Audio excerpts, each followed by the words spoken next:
पन्नालाल कोई बात नहीं। ये दरोगा बाबू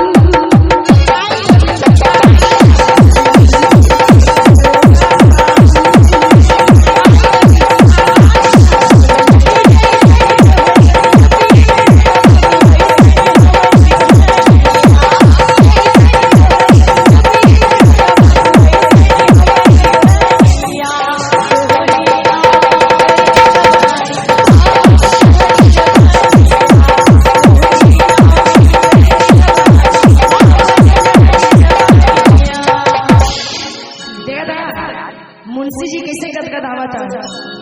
कोई बात नहीं, इसलिए तो कहते हैं क्या करूं भाई कुछ कुछ हो बहुत कुछ हो जाएगा रात भर। पन्नालाल अरे जिया पे से जिया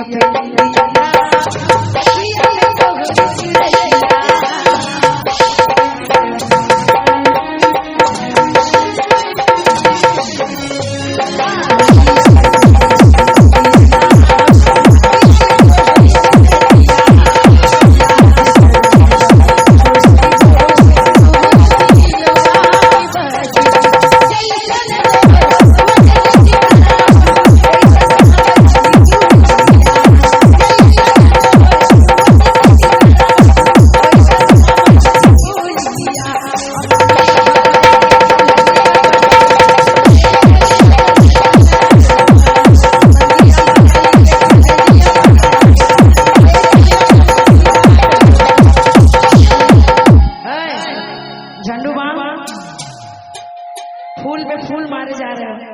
ये फूल जो है भगवान के चरणों में चढ़ते हैं। कोई बात नहीं, आज की रात के लिए सब तुम्हारे लिए देवी है क्या?